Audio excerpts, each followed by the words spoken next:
I'm one with the Force is with me.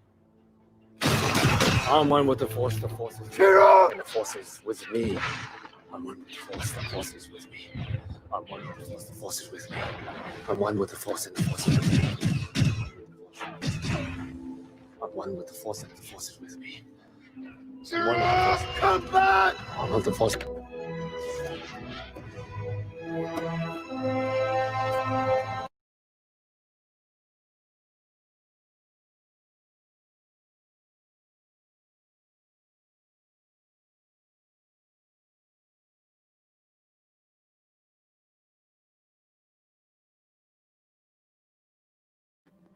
Every human has a story, a legacy, a start, a middle, and an end. Stories can tell facts. Stories can tell fiction. Some stories take twists and turns that we don't suspect.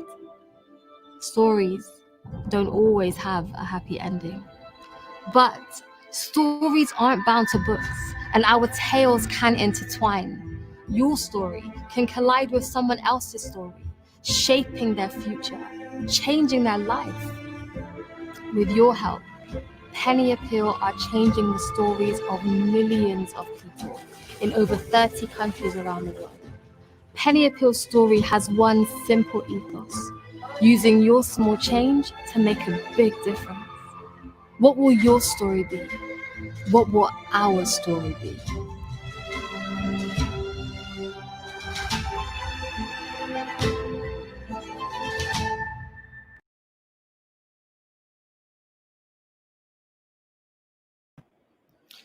Bismillah ar-Rahman ar-Rahim. Assalamu alaikum. We're super excited to have you all here for this beautiful discussion about Star Wars and Dune and Black Panther and the Muslim impact on sci-fi. We're with Hussein Rashid, Dr. Hussein Rashid today. We'll invite him in. Assalamu alaikum, Dr. Hussein. Hey, walaikum salam, Dustin. Bismillah ar-Rahman ar-Rahim. Yeah, it's great to have you with us. Dr. Hussein Rashid is the founder of Islamic, an L3C consultancy focused on religious literacy and cultural competency. He works with a variety of NGOs, foundations, nonprofits, and governmental agencies.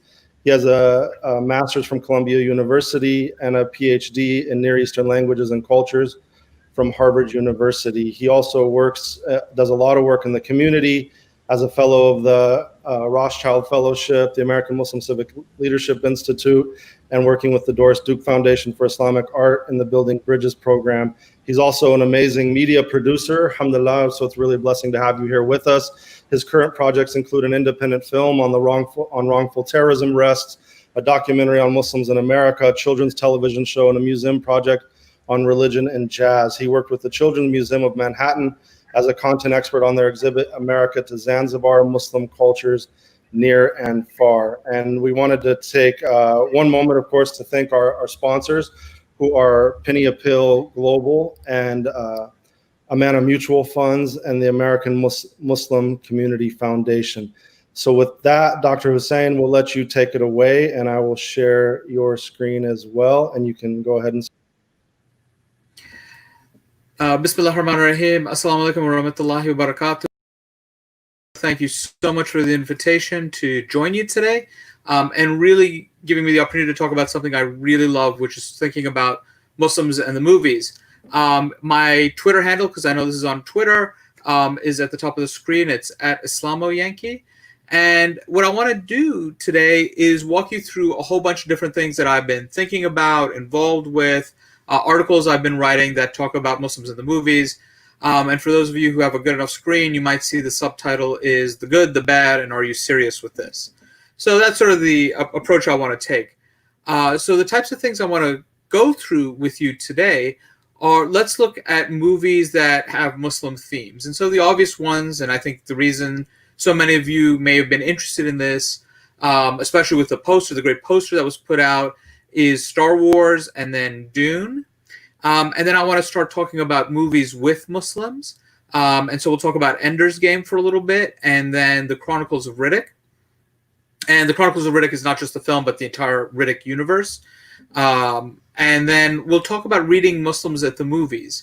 And what I mean by reading Muslims at the movies, and I'll repeat this when we get to that point, is are there thematic elements? Are there ways in which we can read ethics that resonate with us as Muslims, as a community, that we can pull from these movies? Not to limit them or to claim them as Muslim movies, but as a way to expand our realm of imagination and our way of thinking, to really engage with pop culture in a more sustained and critical way. And in that section, I'll talk about the Black Panther and the Book of Eli. Before I begin getting into the movies, I just want to give a quick word on speculative fiction. These movies that we're talking about, right? You can call them sci-fi. Some of them are a little bit more fantasy than sci-fi. So really just under the big, broad umbrella. And, one of the best ways I would argue to tell a story that changes the world is not necessarily to ground yourself in the world as it is, but to engage in the world as it could be. And some of the ways you can do that, and some of the ways you can invite people into that change, is to break them from their preconceived notions. So what speculative fiction allows you to do is it allows you to change all these different sorts of variables. Who's in power? Who's in control? Who's getting to tell the story? And allow consumers to come into the world in a new way, to say, oh, is this possible? Now, I don't want to discount, and I want to be very clear here, I'm not discounting historical stories. I am not discounting the reality in which we live. Those are really important avenues for telling our story of where we were and where we are. What I'm arguing is that for me, one of the best ways to think about where we could be, thinking out of the future, is to remove ourselves from the present, to think about that that possibility by removing ourselves from the present moment. So let's get on with the movies that so many of you are here to talk about. And we'll start with movies with Muslim themes and really turn to, and the classic, the one that we should all start with, is Star Wars. And this is where I want to start with the bad, right? I mean, Star Wars is deeply Orientalist in its tropes. This is an image of Jabba the Hutt, who is, of course, the big bad villain. And this is trading in on a lot of stereotypes from the 19th century, late 18th through the 19th century, arguably even later, but really this is where we see these images appear, of the fat, corpulent, hedonistic sultan, and usually the Ottoman sultan, who's sitting there smoking his hookah, and he has his major domo, and he has he's enslaved women to serve at his sexual pleasure, and so it fulfills all these particular tropes and imagery. And in many ways, when we think about the Emperor Palpatine in the original trilogy, episodes 4, 5, and 6, while he is not that Ottoman Sultan character, he is still very much playing into some of these tropes in terms of his dress, in terms of his appearance, but also in terms of despotic succession, right? There can be a Sith Lord and the apprentice, one other apprentice. Because what happens is, in the lore of Star Wars, is that if there's more than one Sith apprentice, they compete with each other and try to kill each other. And again, that pulls on a very strong Orientalist theme of despotic dynasties in the East, where they don't know how to truly govern themselves. So it's that strong man image, and again, it's very gendered as well, that we see coming up. And when I talk about Palpatine and his dress, of course, as a Sith, he is, the inverse of the Jedi, but he's still related in some capacity to the Jedi. And the Jedi are essentially a tariqah. They are essentially an order. I mean, they are literally called the Jedi Order.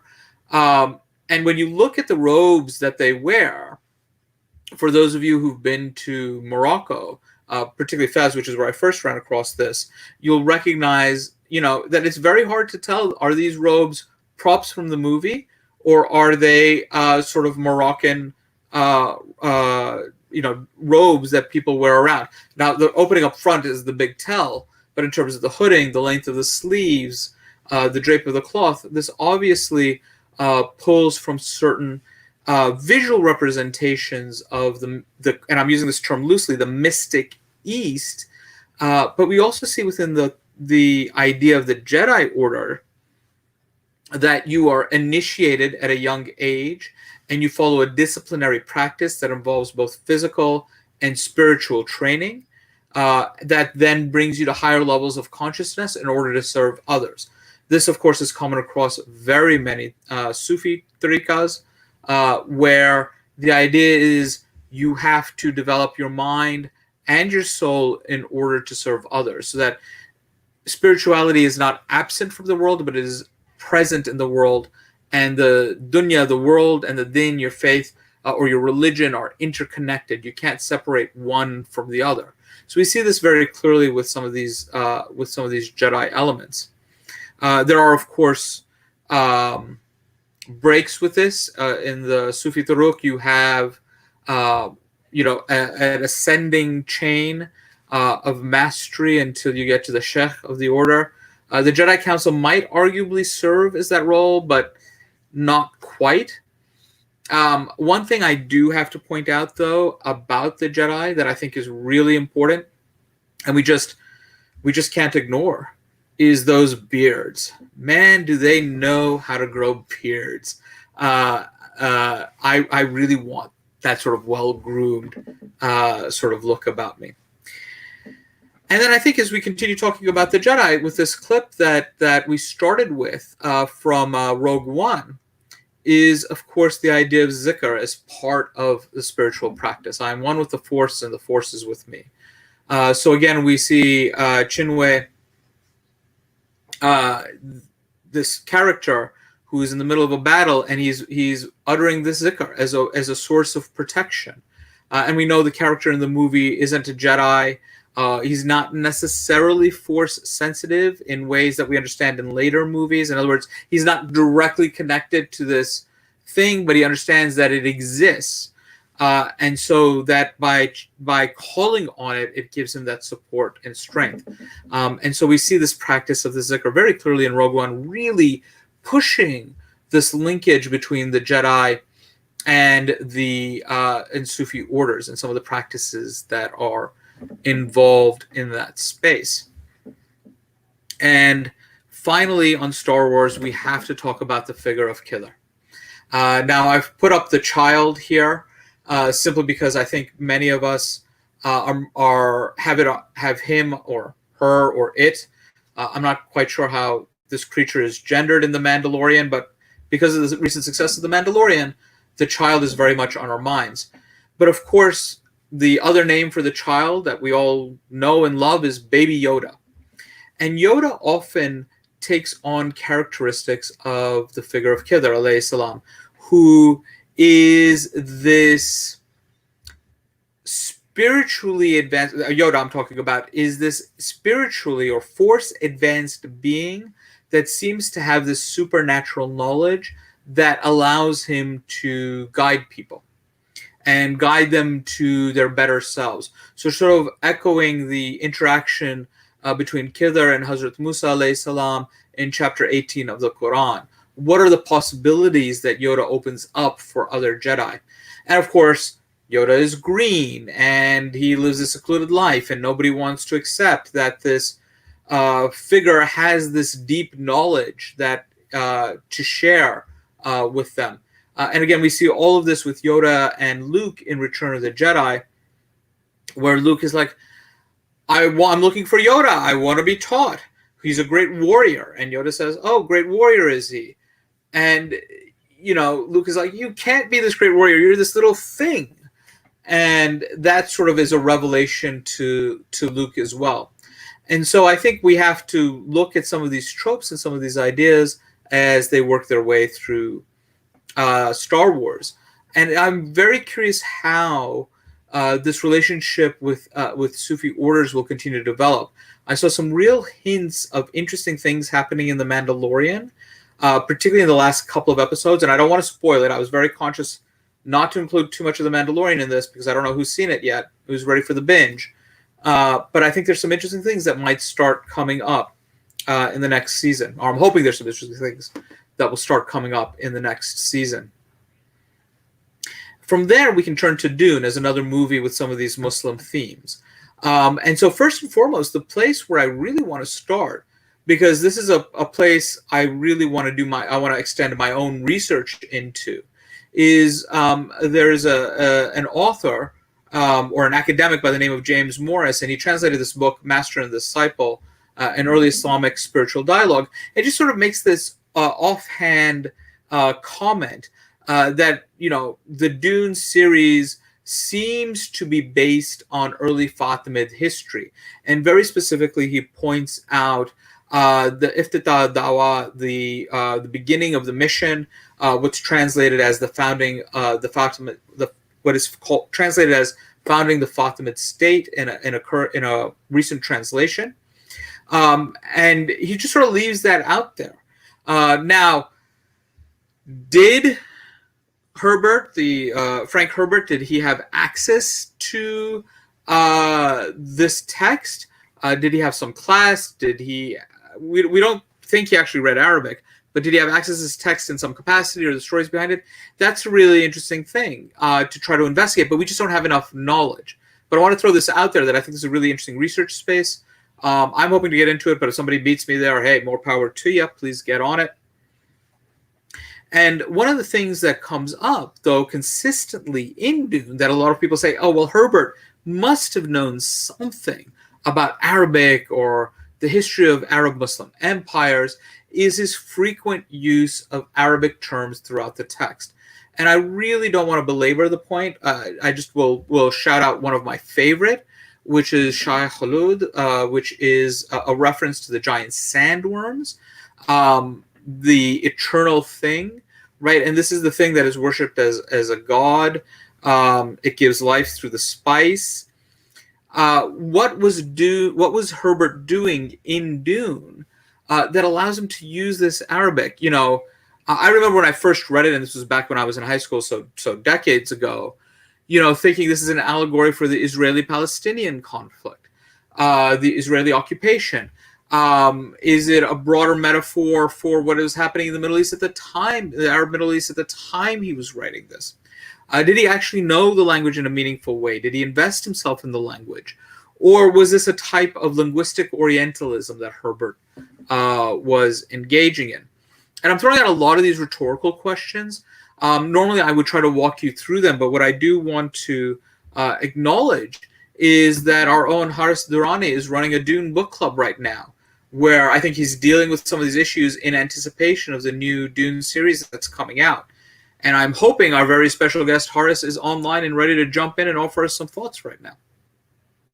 Sure. Can everyone, you can hear me okay? Yeah. Salam, Haris. I can hear you great. Alaikum assalam. Thanks so much for the lead-in. That was fantastic. Yeah, Dune is, I think even just to backtrack, I think a lot of people may be familiar with Star Wars, but unfortunately, not everyone may know the story of what Dune is in the first place.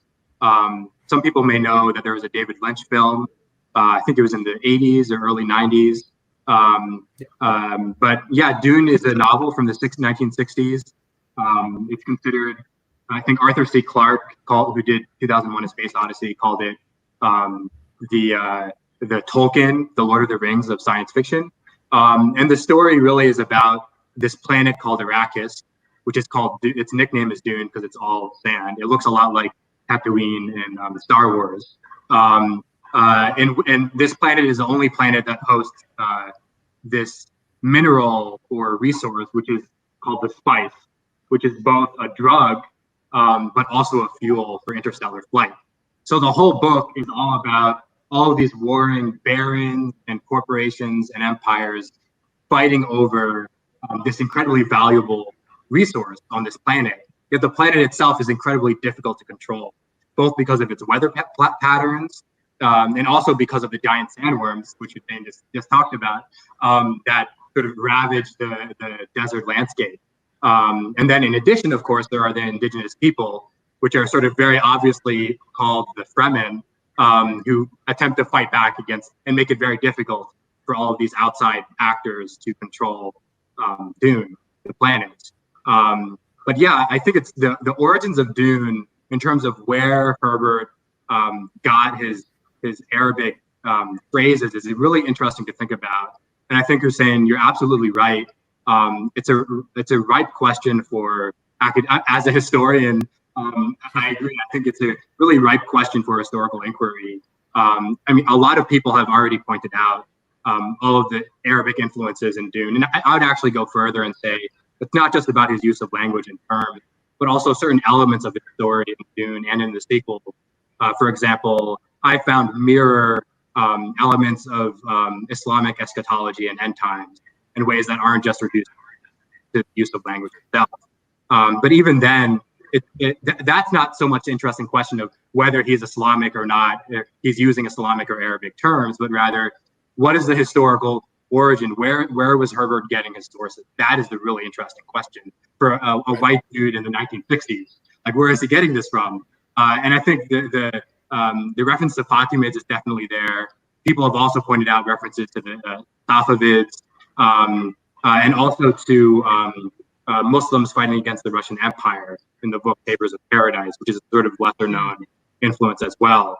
And I think Herbert himself said that he read over 200 books in preparation for Dune. And I believe in his undergraduate training, he studied in comparative religion. And he's talked in interviews about drawing on desert societies. So he has a sort of a really interesting question here that's part of this question of where he got his sources from, is about whether or to what degree he is Orientalist or not in his portrayal. And I think I remember when I first read Dune as a kid, I was in middle school, and it was shortly after 9/11. I had read Ender's Game. And so that was sort of, Ender's Game was the first time I encountered a Muslim in a novel I had read, really, in like a mainstream science fiction novel. And then I came across Dune, and Dune, it was just there throughout. And that was the first time I realized for myself, as someone who was an aspiring writer at the time, that I could actually bring in my own culture, my own faith, my own understanding of who I was into a story, maybe in ways different from what Herbert would do, but it was something that I could do, and I could produce a book, and I actually did. This is my own self-promotion here. I have a book, Technologies of the Self, which actually uses Dune as a metaphor throughout the book to think about science fiction and empire. I'll hold it up as well. And then I have the most recent Dune as well. But I think the last thing I'll end on, and this will lead to the question of the Denis Villeneuve film that's coming up, is that what's really interesting about Dune is much of the sort of mainstream reaction to Dune, and my own reaction when I was a kid reading Dune was, oh, this is great, because the basic story is this guy named Paul Atreides, who's from one of these outside forces, comes in and he becomes the Mahdi, basically. He becomes Muad'Dib, the leader of the Fremen. He sort of indigenizes himself and leads the Fremen in revolt against the Empire. That's sort of the reduced version of the story, at least for the first book. And most people take out of that story that, oh, this is a story of a white guy who goes native and then helps the rebels fight back. And some people read that as, no, this is not cultural appropriation. He is really himself becoming part of this other culture in an honest and genuine way. And others read it as, this is cultural appropriation. This is basically just Lawrence of Arabia. And what's really interesting, that I think, if this is something I didn't realize until I read the sequels to Dune, which are not as good, but I think are more skeptical of the Paul character. And Frank Herbert himself, in an interview, was asked about whether Dune is an analogy for Lawrence of Arabia. And he sidestepped the question a bit. He didn't say exactly that he was thinking of Lawrence of Arabia, but he said rather that although he was thinking of quote unquote desert societies, he was more interested in the Western notion of the myth, of the sort of false messiah myth, and the ways in which someone like a Lawrence of Arabia can come into a colonial environment and sort of take up a mantle and appropriate indigenous movements towards a kind of individualistic ethos rather than a more collective cultural ethos that is also part of the environment in which people live. Herbert was very interested in ecology. So, and I think once you read the sequel, even the sequels, in my reading, some people may disagree with this, but the sequels, Paul, for example, he loses his eyes and he gains clairvoyance, and he becomes a sort of kind of a bad actor. He's not really such a good guy anymore.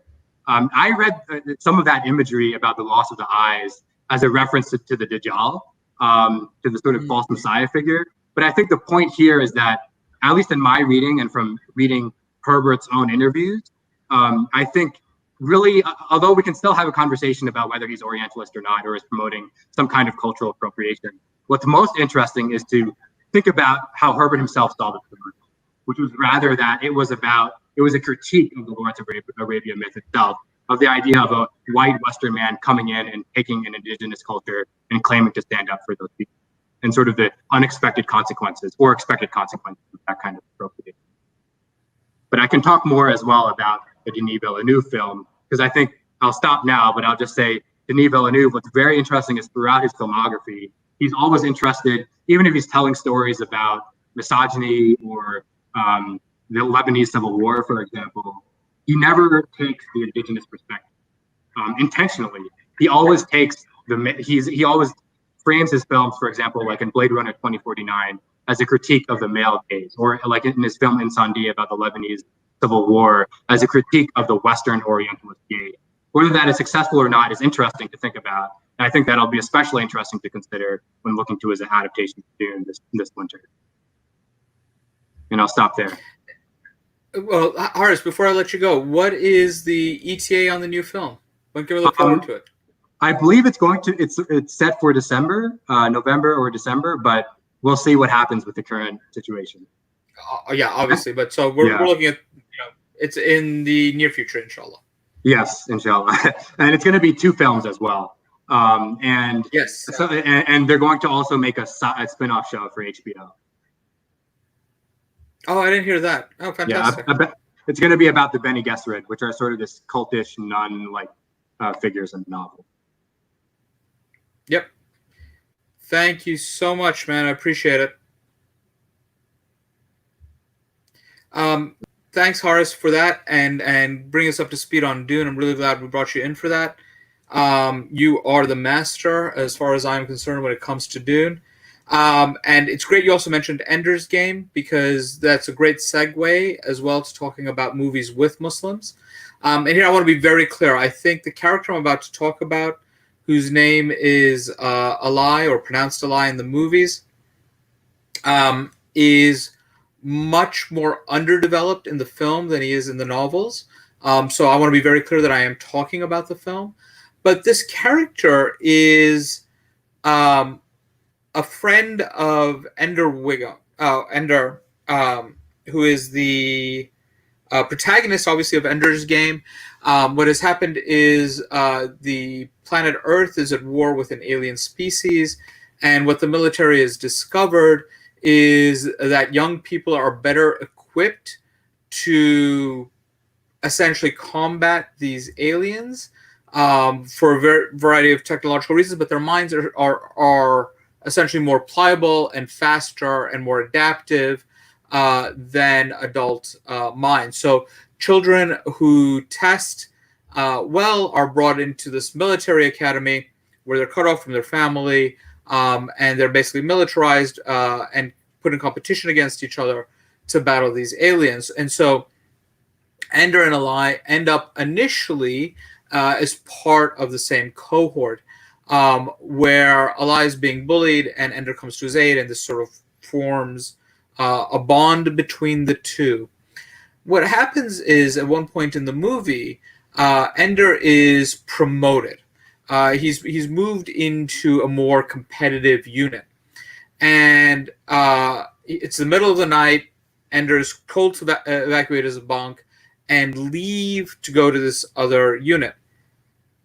And he walks out. He doesn't wake any of his other members of his current unit as he's moving to his new unit. And as he's sort of stepping outside the bunk area, his old bunk area, Ali comes out. And it's the only hint we get of any sort of religion in the movie. And it is Ali's religion, where he goes to Ender and he says, "Assalamu alaikum." And they touch, they shake hands, they look at each other, and there's nothing else that's said. And the way the scene is staged is you get a sense that these two characters have this real intimacy and this real connection that has been formed. And Ender isn't shocked that Ali says Salam alaikum, doesn't say, wait, why are you religious? Why are you Muslim? When did this happen? It's just sort of accepted. And of all the things Allah could say to him as he's losing his friend and his ally in his unit, is simply peace be with you. And it's a very powerful scene in the movie. And one of the things that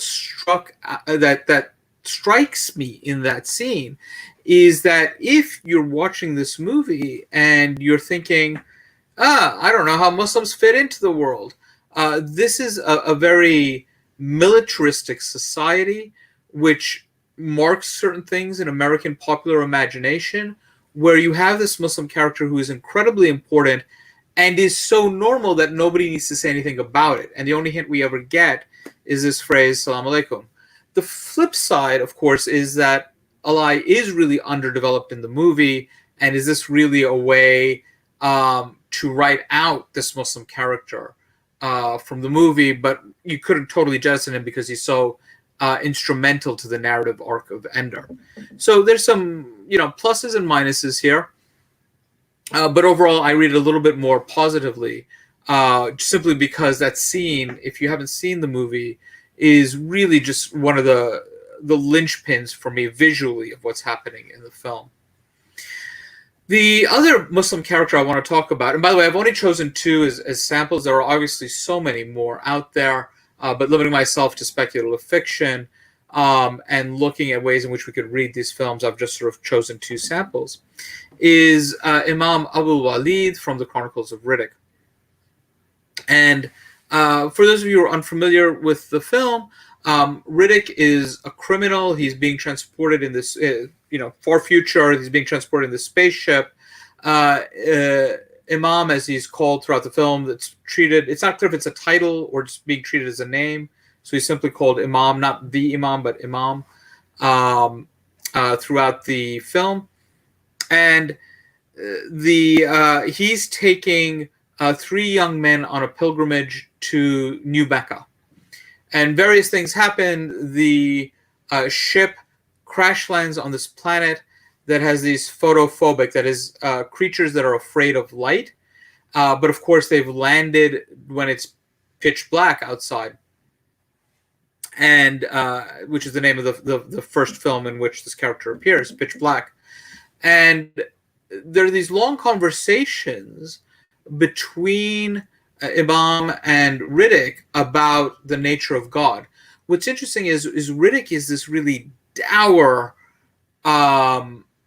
angry, antagonistic person. And Imam says, well, if you turn to God, you'll find it will ease your life. It will bring light to your spirit. And Riddick says, why do you assume I don't believe in God? I believe in God because nobody could have messed me up this much without the power of God. And so it's this really interesting inversion of this idea that, you have this religious figure and this a-religious figure. Instead, you have these two figures who both believe in God but have very different understandings of who God is and the way God functions in the world. But throughout this, you see that Imam and Riddick form a very unlikely friendship, a very tight friendship in dealing with these aliens, so much so that Imam appears in the next movie and is an ally to Riddick and continues to be an ally of Riddick throughout. But you have this character who is, with his title, is signaling that he's Muslim, with his function, that is, he's leading a pilgrimage to New Mecca, is a Muslim, and with his dress, which has the, it is a bit of an amalgam, right? You can sort of see this Yemeni or Omani sword in his belt, but then certain elements of Tuareg dress and certain elements of more Khaliji dress. So it's this interesting amalgam of different cultures coming together throughout his dress, all signifying that he's foreign and is somehow connected to a Muslim context. So again, we have this idea where Islam is so normalized in this future that it's just unremarkable. Nobody's thinking about it. It simply is and exists that way. So these are just some points. I mean, for me, I think there's a larger argument to be made, and which I have made. I'll talk about it momentarily, about an article I wrote, but just about the way sometimes not being a major character who's Muslim can sometimes be more impactful than, being sort of a secondary character who's Muslim can be more impactful than being a major character who's Muslim, because it doesn't run into these questions of, is this apologia? Is this a story crafted for a false sense of diversity? Whose story are we really telling? Instead, it's like, no, there's a Muslim. He's one of billions, and they exist in these future worlds. And I think this bridges me into really where I want to spend a little bit of my time now, which is reading Muslims at the movies. So I want to be clear. What I'm talking about here is, if we started with looking at themes, Muslim themes in the movies, but where religion really doesn't play a role, so looking at Star Wars and Dune, or I shouldn't say actual religions don't play a role in Star Wars and in Dune, we then turn to Muslim characters. So we're imagining these futures where Islam and Muslims continue to exist, but are part of a world in a very different way than they are right now, this moment. So it's a very different understanding of how Muslims and Islam interact. Islam and Muslims interact in the world around them. What I want to do in this section is say, well, okay, look, here are these other movies. There's no explicit movement, no explicit Muslims involved at all, but can we still think about these as Muslims, as the space that Muslims occupy and the ways in which they are impacting the world, and sort of what we can also pull out of it. So the first movie I want to begin with is on Black Panther. This is a lot of what I'm doing here is from an article in a forthcoming volume called Theology and the Black Panther. Should be out towards the end of 2021, inshallah, but obviously things are a little bit off. And in Black Panther specifically, I want to look at Shuri as a representation of embodied ideals. And I want to be clear, I'm not trying to diminish Shuri's role. I am not trying to change Shuri's role. I'm trying to expand the ways in which we can read Shuri as a way that sort of resonates with us as Muslims, not just in terms of the Africana view that Wakanda brings to us, or the brilliance, the technological brilliance that Shuri brings to us, but also how do we think about what are the ethics. Now, of course, Shuri is part of a religious community, where Wakanda worships the goddess Bast, and Bast is the one who has gifted the Wakandans with the figure of the Black Panther, who is the protector and leader of the nation. So let's talk a little bit for a second. When I talk about embodied Shi'i ideals, what is it that I am talking about specifically? So in terms of the ideals that I'm very interested in, is the relationship amongst faith, iman, intellect, akal, and action. And thinking about how faith, intellect, and action all have to be interrelated. So if we think back just 30 minutes back to the discussion of the Jedi and Sufis, is that spiritual development happens through engaging with the world, and engaging with the world deepens one's spirituality.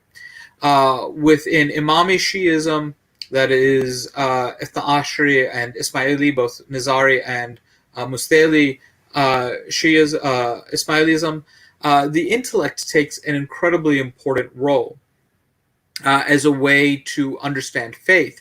And so what role does the intellect play in some of this space to connect faith into action and action back to faith? And so there are a few things I want to highlight throughout the movie. So when we first come into meeting Shuri, she is greeting her brother T'Challa, the Black Panther, after he's come back from a mission. Their father has recently died, and there's no obvious sorrow between the two of them. And she asks T'Challa, she asks the Black Panther, did you try out these new kimoyobis, these technological devices? And he says, yes, they worked fine. And she responds, just because something works doesn't mean it can't be improved. And so this moment tells us a lot about Shuri, right? She's this intellect who's designing these things, but that good isn't enough. Good is fine for the moment, but that doesn't mean it can't be improved. You can't aim for perfection. Then we see what happens is T'Challa stands to become the Black Panther. So his father has died. The father of T'Challa and Shuri has died. And so while T'Challa has taken on the mantle of the Black Panther in practice, there is a ceremony where he has to stand in front of all the Wakandans and be challenged in order to officially become the Black Panther. And so as he stands and there's a call out, would anybody challenge T'Challa to the mantle of Black Panther? She says, yes, I'll do it. And you can see he's concerned because she is his sibling, that she has a lineal, a blood right to make that claim. She is smarter than he is.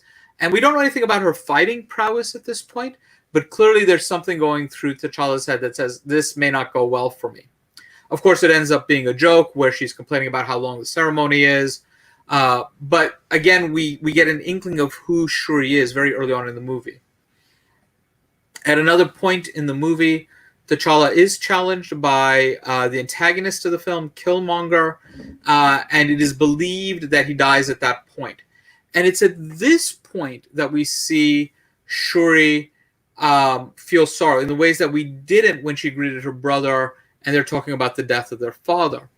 Now, what I would argue is that Shuri has this faith in Bast, has this faith in the symbol of the Black Panther, the idea of the Black Panther, the office of the Black Panther, and she knows that because T'Challa lives after her father dies, that the Black Panther lives.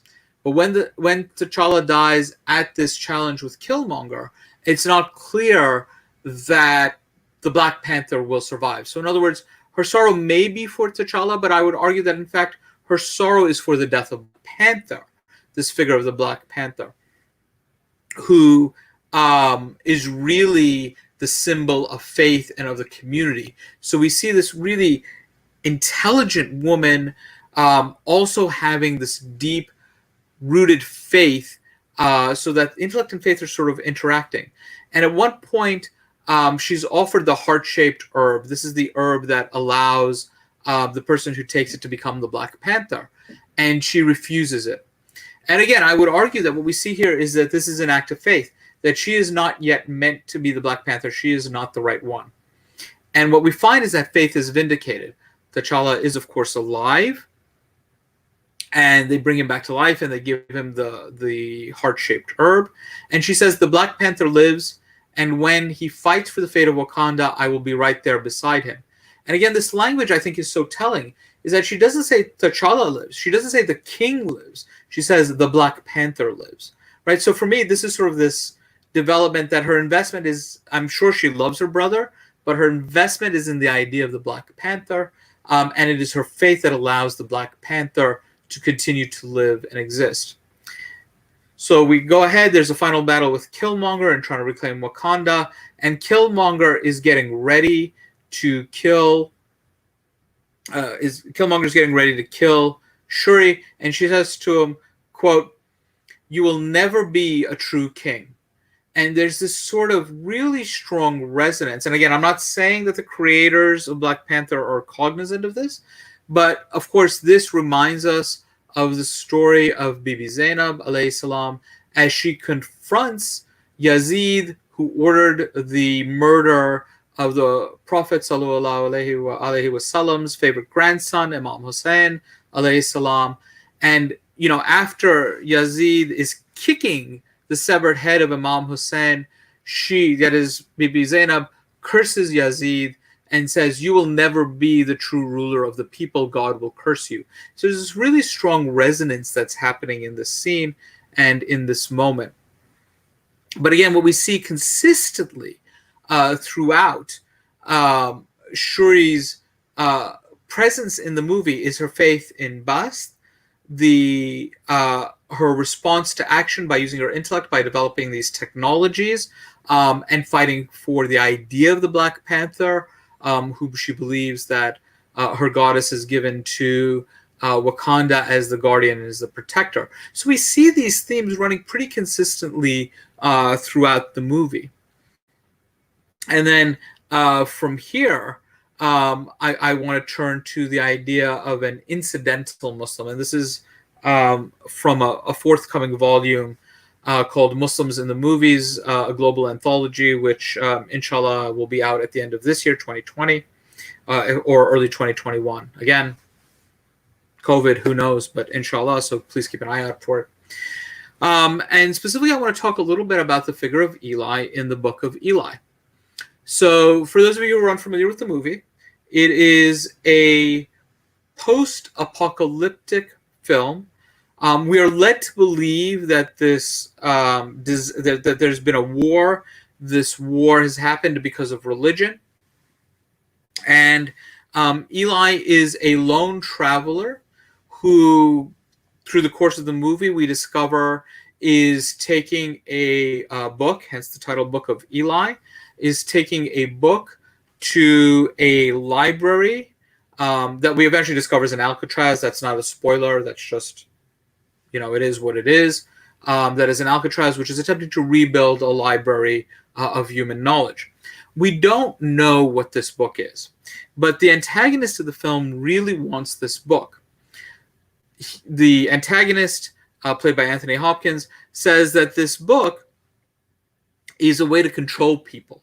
The knowledge of this book allows you to control people and allows you to make them do whatever you want. And Eli argues with him throughout points in the film that no, this book is a book of deep knowledge and love and liberation. And so we go through this movie as Eli is trying to keep this book away from the antagonist. And eventually, the Anthony Hopkins character gets the book, but Eli still ends up at this Library of Human Knowledge in Alcatraz. And what we find out is, and I'm sorry if you haven't seen the film, spoiler alert, you may just want to close your ears and go la la la la la for the next 45 seconds. But the book, 3, 2, 1, is the Bible, is the Christian Bible. It is the Tanakh, the Gospels, the Apocrypha, the letters, the whole 9 yards. And so Eli is carrying the Bible. Now, for those of you who are tuning back in, please listen, because I don't want to spoil it. We're just going to keep talking about the book. Eli has this book. Does that tell us anything about his religious identity? And I would argue no. When you get to the end of the film, we see Eli being buried. He dies at the end of the film. Again, no spoilers. If you can't figure this out in the first 30 minutes, you haven't seen enough dystopian movies. You haven't seen enough dystopian movies. And he's buried in what looks like 2 pieces of white cloth. So what does that signify to us? What we also discover, again, spoilers. Actually, you know what? The rest of this is just going to be spoilers. So if you don't want to know, just close your eyes until I change this. Close your ears until I change the slide. What we discover is that Eli is also blind, and the Bible that he's carrying is in Braille. So he doesn't mind giving it to the antagonist because the antagonist can't read it. But what that does is signifies to us that were it in print, Eli couldn't read it, that he would function as an illiterate person. And at the end of the film, Eli has memorized the text and is able to recite it from his own memory. He's essentially become a Hafiz at the end of the film. And so, is this telling us that Eli is Muslim? No, but it raises some very interesting questions about Eli's religious identity, and if he's necessarily Christian, which is never clearly established throughout the film. Of course, as Muslims, we do hold elements of the Bible in very high regard as revelation. And so it would be quite understandable if Eli, if not Muslim, had some inclination in that direction. The text is ultimately shelved next to other scripture, including Qurans. indicating an almost agnostic approach to preserving scripture. And now, again, this is a library of human knowledge, so perhaps it is agnostic. That is literally, there is no concern about God. It is simply part of human knowledge. Or agnostic in the sense that this is all revelation. It all needs to be preserved. Again, signaling some very interesting religious themes in the movie that I think need to be more deeply explored and theorized. I also want to be clear that while I have pushed some of the reading of the Book of Eli, a man by the name of Michael Lacey, who's an author, who's an academic author, was actually the first person that I've come across to propose the idea that perhaps Eli was Muslim. I want to end with a quote from Bell Hooks from their book Black Looks, Race and Representation, just to help position why I'm thinking about movies in this way. As I said, I think speculative fiction is a really important way to think about the worlds we want to build.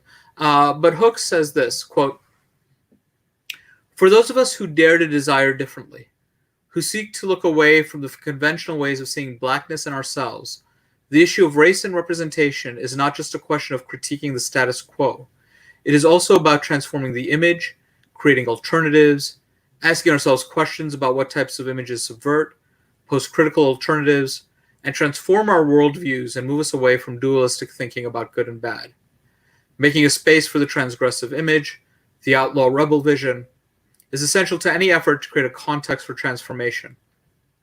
And even then, little progress is made if we transform images without shifting paradigms, changing perspectives, ways of looking." And so a lot of what I'm trying to do in terms of pointing out some of these things in movies is just having us think differently about popular culture. How does it function? What are the stories it's telling? What are the stories we can make it tell? Not to claim its meaning from whatever its original intent was, but to make it bigger, to expand both the meanings of the stories and the meanings of how we see ourselves, the spaces in which we see ourselves, and the spaces in which we can exist, and the types of ways we can exist. So it's not an either or, but it's a both and situation. Before I end, I do want to note the time we are in and say explicitly and incontrovertibly that Black Lives Matter, and that it is a call to us to serve that cause in this moment to the best of our ability and whatever ability that we can. That too is part of reimagining the world in which we live. So with that, I want to thank you and turn it over to questions. Sure. So let's, I'll bring back Harris also. I think about this at a few levels, right? I think Hussein, you might have some feedback.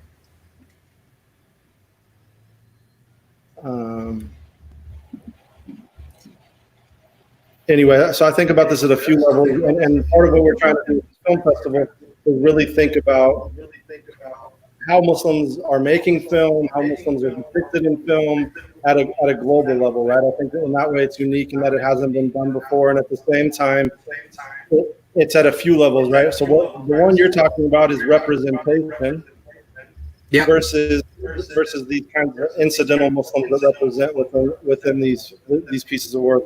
The other ways I would think about it is, one, what is spirituality within film, and how, and that's a big difference than representation, is how do we actually understand the spiritual in film? So a few great examples of that would be like Nigel Mumin's amazing film.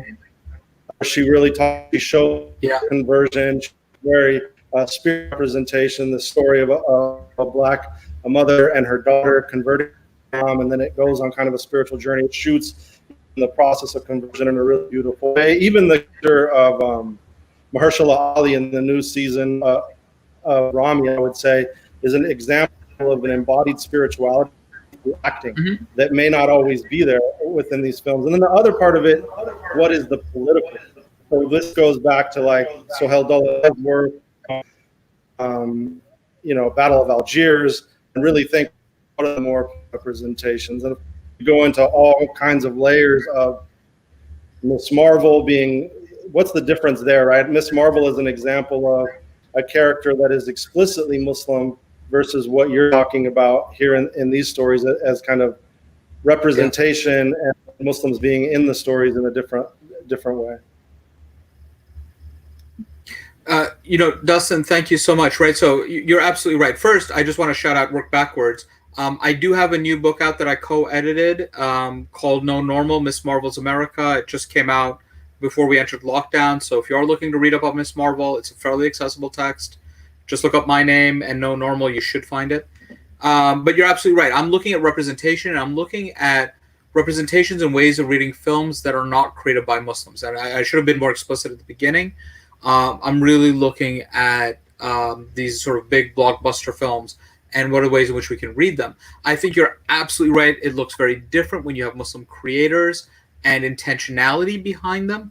I think you've mentioned some great creators, some really good shows to have this conversation about. I think Musa Saeed's work and Justin Massouf's work belongs, sort of us thinking about that. And I think you're talking about all these films in the series, right? Or all these creators in the series. Yeah, they are. And so I think it's really important and phenomenal. So I do want to be clear. I think that something very different happens when you have Muslims behind the camera creating these sorts of stories with a sense of intentionality. Definitely not what I was doing here, and I think the questions changed totally. And then Harris, I know you had some responses if you wanted to go into your questions. Sure. Yeah, and I also just wanted to add on to that.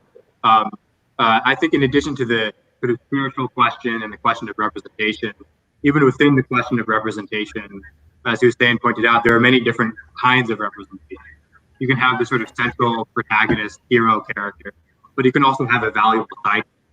I noticed someone in the chat pointed out The Raid, which I also agree is also one of my favorite, if not the favorite, depiction of a Muslim in film, just because it's not a central part of the plot, but at the beginning you see the main character praying, and then the rest of the film is basically like Die Hard, where he beats up a bunch of but it's just kind of a rewarding experience as a but I also wanted to point out that in addition to telling a story about sort of a hero or even a side character who is a good person, I think a really interesting thing to think about is the idea of a Muslim antagonist. And how can we tell stories? When do we get the Muslim Walter White? And I think Riz Ahmed is a great example throughout his film, where rarely does he ever play the good guy. Yet he's never playing the bad guy in a way that plays into him.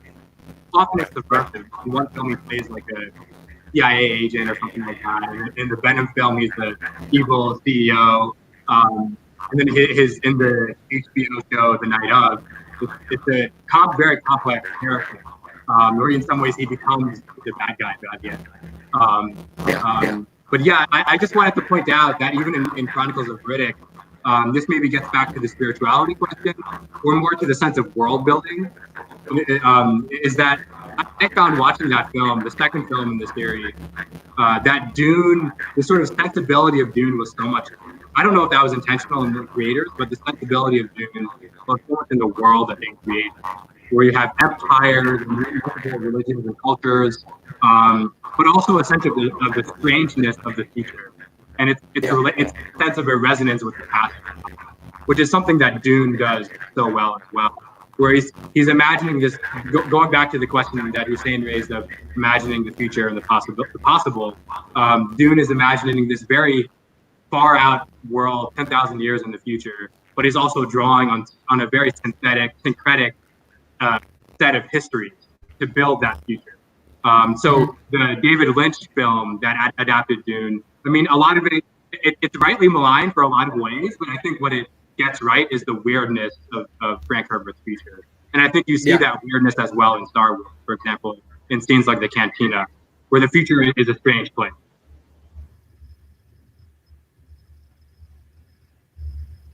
Yeah, Horace, I think that's great, and you're absolutely right. And I think what you're pointing out with Riz Ahmed is, maybe it's not so much the antagonist. He does get into that point. You're right in some places, but really he's the anti-hero. It's, the thing that I think I appreciate about him is that it is, if we want to tell complex Muslim stories, we need complex Muslim characters, right? And I think Rami's playing with this as well. Is that you can't be this hyper idealized, quote unquote, perfect Muslim, and by whose standards and which school and which time period, and all these big questions. And these are not academic questions, right? Because otherwise we risk saying, well, we're adjudicating, we're trying to figure out who's a true Muslim and who's not. And if we want non-Muslims to understand that Muslims are not a monolith, and that's something we also have to understand and internalize ourselves. And so I think these complex representations, these complex stories are really important for everybody across the board. For us not only to think about Muslims, but all sorts of communities. This, to me, is the exciting part of fictional representation, right? The things that we can get fictional figures, fictional stories to do for us that maybe we wouldn't even do ourselves in real life. Yeah, and we'll go to that comment where someone said, Moin Said, it's a long comment, but he's basically saying that what are the more normalized Muslims where people are actually praying and doing Islamic practice, which we of course see less in the films. And he comments that within the raid we see that. Quickly about that we actually have next week we have a session with Hussein Rashid, who's a film star from Indonesia. And she actually, there's this really short that you can find on the Global Muslim Life Film Festival page by Gareth Evans, where she's fighting some of the characters from the raid in that short. It's called Pre-Verse Raid, and so it's like a fictional old school sword type of battle, but it's really, really beautiful. Gareth Evans, many people may not know, is married to an Indonesian woman. So obviously his depiction and his understanding of Islam is going to be different than other people. So then there we have like people either Muslim or Muslim aligned. And of course we have there actually are a lot of undercover Muslims in Hollywood who have been told not to be publicly Muslim because of what the industry could bring back to them. Let's see, there's a few other questions. See, someone asked about Kingdom of Heaven. No, that's a little bit. I wanted to ask Brother about his thoughts on Ridwan's Kingdom of Heaven and what he thought about the depiction of Salahuddin in the book. I am deeply, deeply conflicted about this movie. You know, I think there are elements that really show Salahuddin experiencing or representing particular ethical ideals, but he's also dehumanized. He's also an abstraction. He's not a fully fleshed out human being, right? So there are moments where you're like, yeah, it's really nice to have this this ethical worldview being put on display and being shown in practice and coming out of his understanding of his religion. But he also feels very one-dimensional to me. And I know, Haris, you and I have spoken about this before. I don't know if you want to chime in on this one. To be honest, I haven't seen that film in a very, very long time, but I agree with your general sentiment. But I can't really speak to it in more detail. But I do remember it was a very seductive portrayal, but being put off by it a little bit in some way. But it's been too long for me to talk in detail. And I think for me, the distinction between, let's say, the representation of Saladin in Kingdom of Heaven is that it's not complex. There's no depth there, right? So I can feel conflicted about it because I can recognize the good, but still say, actually, being good isn't good enough. And I know a lot of people disagree with me on this, but I think Rami does that. Not Rami, the character of Rami, the show of Rami, and showing the diversity of struggles that people face in terms of being Muslim and adding depth to their characters in really meaningful ways. I haven't seen season 2 yet. This is only in reference to season 1. If I could add something on Rami, I completely agree. I think, I partially agree. I've just started season 2. I do really like Rami for all of the reasons you laid out. I do find that in some instances, I think there is a little bit of, it's okay sort of portraying the diversity of the Muslim experience. But I think especially the sexualization of the character of Rami, not only him, but also everyone around him, makes sense because people are sexual beings. But I think it also sometimes goes a little bit too far into shock value and sort of going beyond to what the commentator was saying, sort of going beyond everyday lived experience. Like, I don't want to spoil any of the season for anyone, but there are certain scenes that I found were not that realistic. And even the portrayal of the woman throughout the show, as a friend of mine has pointed out, all of their storylines are always about their sexuality in some way. And season 2 is a little bit better than that, but it's also super problematic. And Rami is definitely not a hero, and I think that becomes very clear. He's not on that path. He's trying to better himself, but he has really huge problems. Let's go to a few other film references that were made, and then we'll go back to Dune, because there were a bunch of questions about that. Someone else talked about, Moeen again talked about V for Vendetta and Handmaid's Tale, both dignified depictions of the Quran. I've seen V for Vendetta, of course. That's a really nice depiction there. I have not seen Handmaid's Tale. I don't know if you all have. No. I haven't seen Handmaid's Tale, but you know, for me, the V for Vendetta, again, the movie, the graphic novel, again, is very different in its depiction, not in a negative way, but in the movie, it's just a sort of quick aside.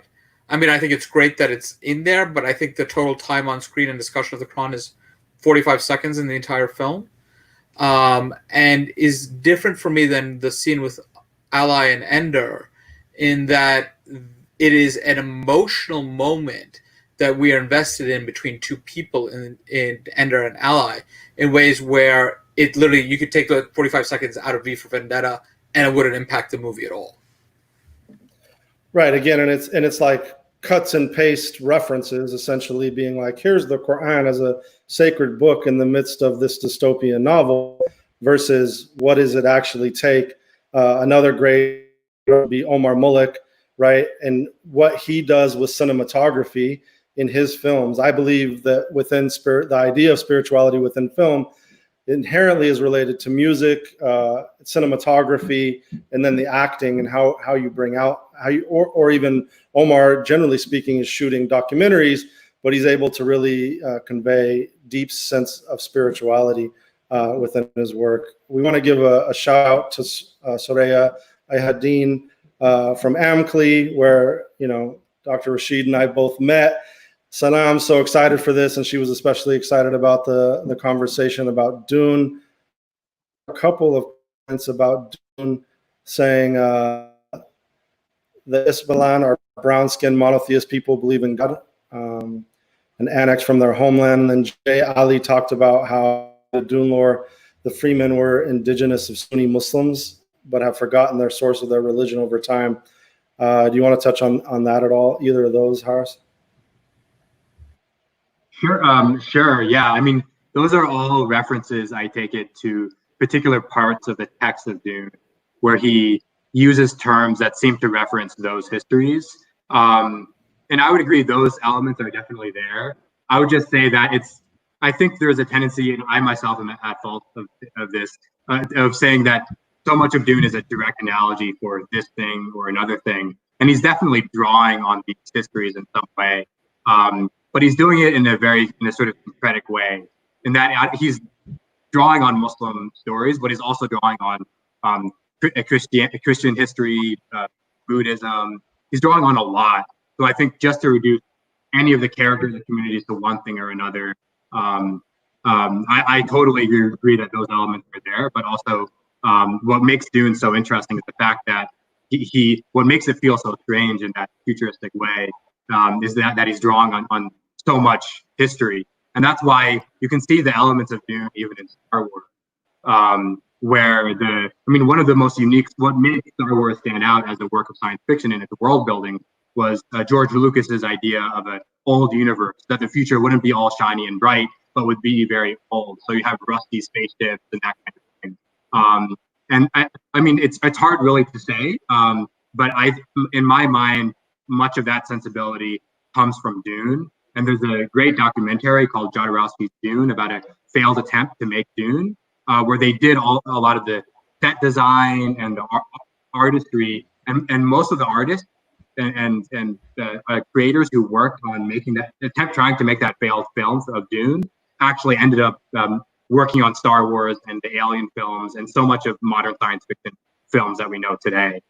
So in some ways, you can, even though there are those resonances that Dr. Rashid was pointing out around the Jedi, there's also a sort of material history that you can trace from Herbert to Stone. Final point I think about Dune is did you want to say something, Hussein? I just want to jump in for a second. Of course, we can't forget the physical space where Star Wars was filmed, which was Tunisia, right? I mean, I don't think it's accidental that it looks very Maghrebi when they're filming in Tunisia. Right, and then Harris, did you want to shout out about your book club and what you're really trying to do there, and why you're excited about this new film as maybe the actual good representation of film, hopefully, that we're all looking at? Sure. I actually enjoy the David Lynch version. It is weird and it gets a lot of stuff wrong, but again, that sensibility in Dune is there. But yeah, I'm really excited for the film. I'm a big fan of Denis Villeneuve, the director, for many of the reasons I've already laid out. I mean, his film Blade Runner 2049 is one of my favorite films of the last 10 years, although I do have problems with his portrayal of the issues of misogyny and race that are not relevant to this discussion. But yeah, I think he's perfect for Dune because so much of his work is all about, as I said before, the male gaze and the Western gaze and the critique of those myths around masculinity or the Western man. And that is also what Herbert is trying to do. And I think the really interesting question is whether Villeneuve and his filmography or Herbert and his novels are successful in their attempt to pose those sort of internalist critiques. And I think the upcoming film will be a great way to explore that tension, which is sort of throughout art and filmmaking, and will be especially prevalent in Dune. And I'm especially glad to see a lot of people of color who are in the cast, although I think there could have been more. We'll see how it goes. I mean, it's especially interesting that Villeneuve chose to make a spinoff show out of the kind of basically the white nun, political nuns, but not out of, say, the indigenous Fremen woman or something like that. So that's a little bit telling of maybe where the story will go, but we'll see. Well, thank you. And thank you for your time, Harris. So we really appreciate you being here. I just want to ask us a couple more questions at work, and then we'll wrap up. Yeah, thank you. And so with that, Hussein, I wanted to give you a chance to talk about your more, maybe even talk about, could you say a little bit more about the Miss Marvel book, and then talk about some of the production of what you're working on? I'm super excited to see the film work that you're putting out. Yeah, no, thank you, Dustin, for the invitation to be here, and thank all the audience for being here as well. So I do have a new book out. It's a co-edited volume on Miss Marvel, who is the first Muslim superhero to headline a book at one of the big comic book houses, in this case Marvel Comics. Her name is Kamala Khan. She's of Pakistani descent, co-created by two Muslim women, now being written by a Muslim man. So co-created by Sana Amanat and G. Willow Wilson, and now being written by Saladin Ahmed, who's doing a bang-up job with it. Our book basically is looking at Miss Marvel. We brought together 17 different authors to look at Miss Marvel through multiple disciplinary lenses. So we have people talking about Miss Marvel and dress, Miss Marvel and politics. I read about Miss Marvel as a child of immigrants, talking about Miss Marvel and feminism. So really trying to show how in the first year, and we really focus on the first year and a half of the run of Miss Marvel, that you have this super complex character really built up in meaningful ways. So if you like the comic books or you're interested in how to get into the comic books, a lot of the essays are written for to be accessible to non-specialists. They're written for first-year college students. So I think it's a super accessible book. Again, the book is called No Normal. I have these two articles, these two book chapters coming out. One on the Incidental Muslim, which looks at Ender's Game. Sorry, total brain fart right now.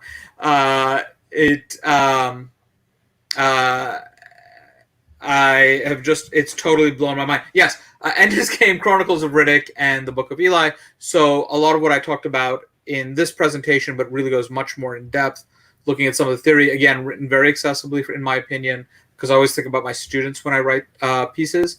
And then the article on Shuri, which will come out in Theology and the Black Panther.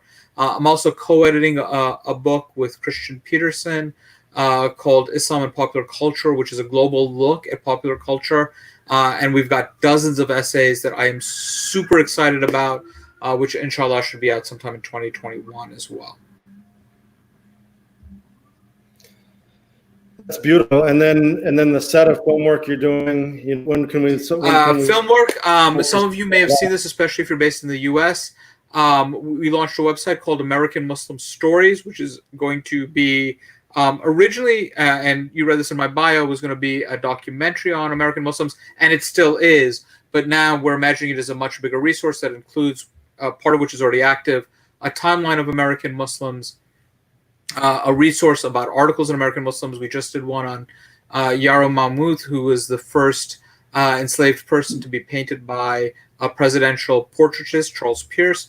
And so we have these stories we're trying to put out. We're trying to change these perceptions.